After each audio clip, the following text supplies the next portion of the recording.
Hello and welcome. I'm Tim and this is SV Paquita. This is our second in our series of me going on a shakedown cruise for 2 or 3 weeks up in Maine. And this was after I left Falmouth.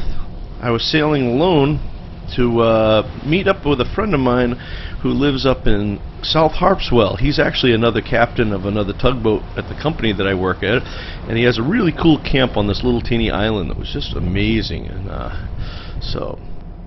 but while sailing up there all alone, it gave me time to reflect on how happy I was to be able to have my sister bring my dad aboard and have my sister and my dad get to check out my boat. But now it was just time for me, and I was all alone and loving the sail all by myself.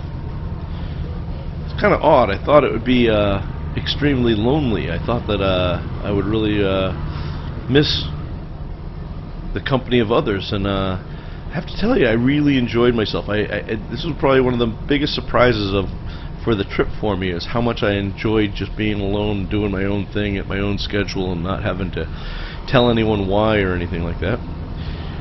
There wasn't much wind, as you can tell. The Puerto Rican flag isn't moving, and I was going through a couple narrow passes here, so we're motoring for this way.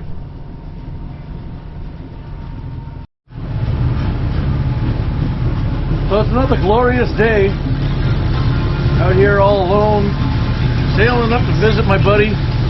Oh, you know what? I better shut the music off or the YouTube police will get me.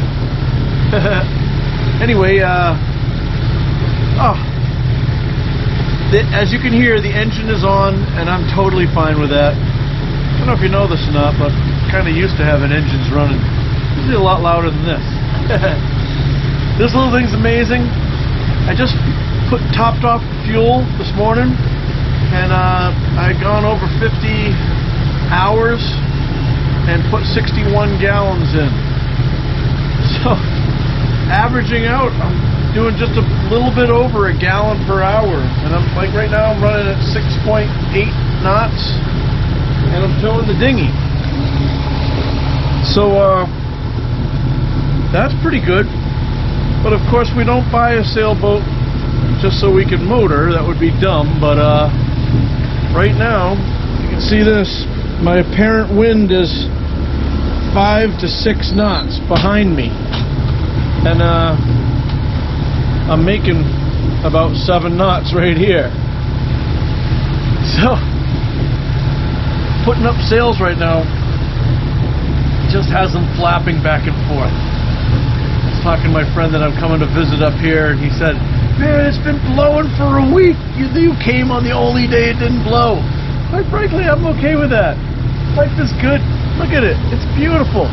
The coast of Maine. Oh, somebody's flying a spinnaker way off in there. I don't know if you can see that or not. I have a big spinnaker, and not only do I not know how to fly it, meaning I have to learn how to do that, and how to rig it and all that sort of stuff, but it takes up a huge space.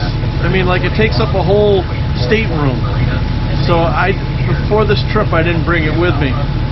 And of course, there hasn't been a lot of wind. I kind of wish that I had it. It'd be a good time to play with it. But there'll be plenty of time for that. But anyway, I'm doing a little time lapse of us going into South Harpswell. And like I say, it is just phenomenal here. Let me see if I can get the camera out here. You can see the Maine coast. I should say the rugged Maine coast. And we're headed up into South Harpswell, into an island, and my friend's going to be there, and I'll drop the hook and have a few cocktails, and hopefully I'll still be awake when he shows up. Anyway, that's it for now. See ya. It seems kind of odd, but growing up in Maine, South Harpswell is a part of Maine I'd never been in before, and I've been kind of heard about people saying how beautiful it is, and it really it shocked me. It was incredibly beautiful and pristine. A lot of places that are this nice are usually littered with you know, the hotels and that sort of thing, and it was just incredible. My friend's family had a camp right on a little island right there, and you had to take he has to take a little dinghy out to the island, and then he had just brought a awesome center console. We ended up taking it out that night and going out to a restaurant called the Dolphin Marina. A lot of people, you might be familiar with that, and had a fabulous meal. You're going to see some pictures of that shortly. But anyway, this is a good chance for me to anchor up and figure out whether I could do all that single-handed alone, and it seemed to work just fine. The holding ground was good, and I was pretty confident. This is us from the deck of Curtis, my friend's house there. We got all liquored up, drinking a whole bunch of gin and tonics, and old Paquita was looking pretty good there, pretty damn spiffy down in the bay. And so we got in his center console, took a couple pictures of the boat. And I know you guys are going to say, "Oh, look, you left your fenders out." Well, that's because I had his center console alongside. But anyway, we took off, and there's his pictures from his brand new boat here. And we got to the Dolphin Marina, had an unbelievable dinner, and that night went to bed. Next morning, got up, heaved up, and started headed to Boothbay.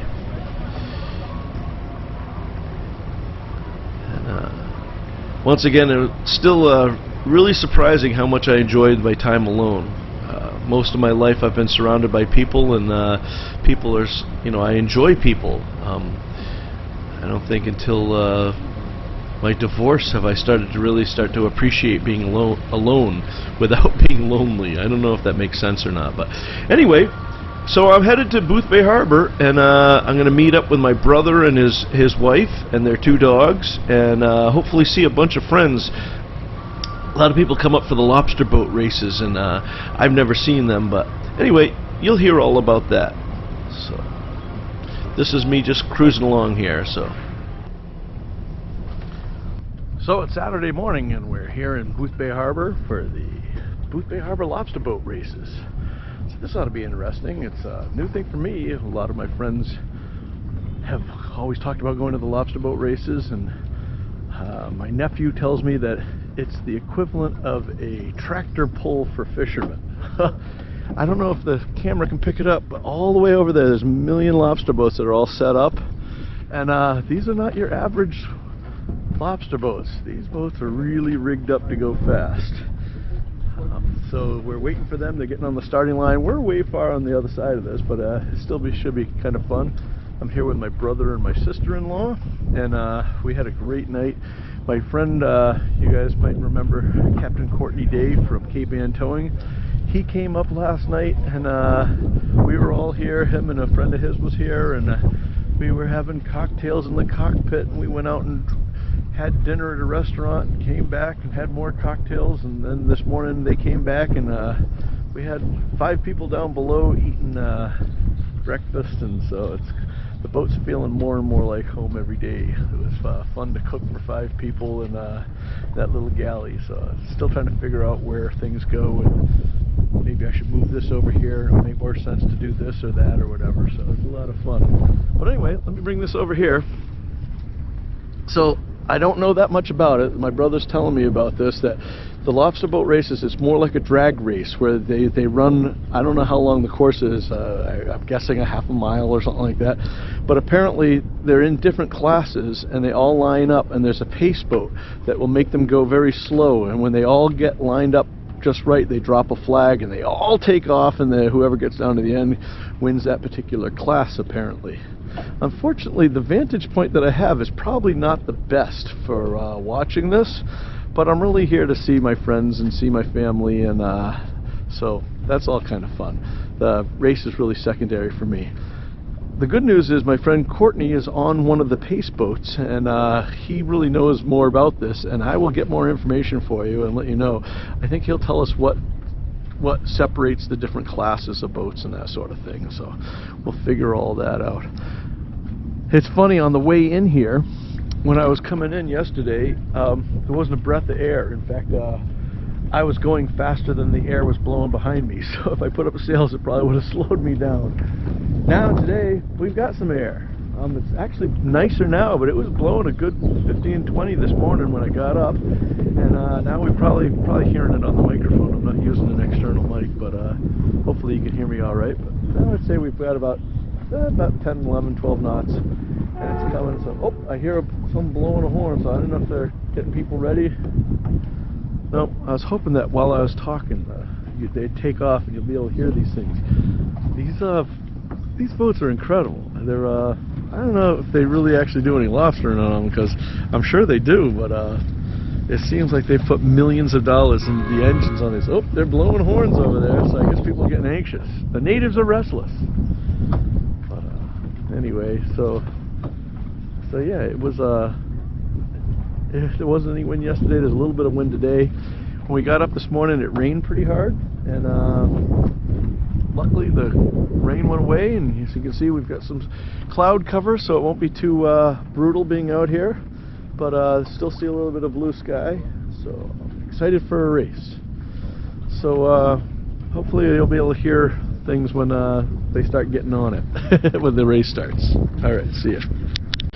So the races went off without a hitch, and we weren't able to see much because we were too far away, and we were just happy listening to them. But anyway, we went out and rounded up some beverages and found some local fare, and ate wonderfully. The food and all of the coast of Maine is pretty good. Everyone's got their own lobster tanks there, and we also, walking around, were able to see Big Bertha the butt tree. And that night we also went out to another fancy restaurant, and this one was not the fried food before, but this one was pretty nice, and I want to thank my brother for taking me out to that one. And this one here, the food was incredible, and what was kind of cool about it was that we ran into an old friend that my brother and I hadn't seen for probably 40 years. My brother and I both grew up on Mohegan Island, and Bobby Cola used to spend the summers out there, and it was so fun running into him. And so you'll see some pictures of Bobby here pretty soon. But after we had dessert, Bobby came back to the boat, and we partied and told stories until the wee hours of the morning. And then the next morning, we got up, we all took, Bobby came back, we took a picture with him, and then my brother went into town to pick up my friend Rick, who was going to join me for the rest of the trip. And so you'll have to tune in next week for the next part of that.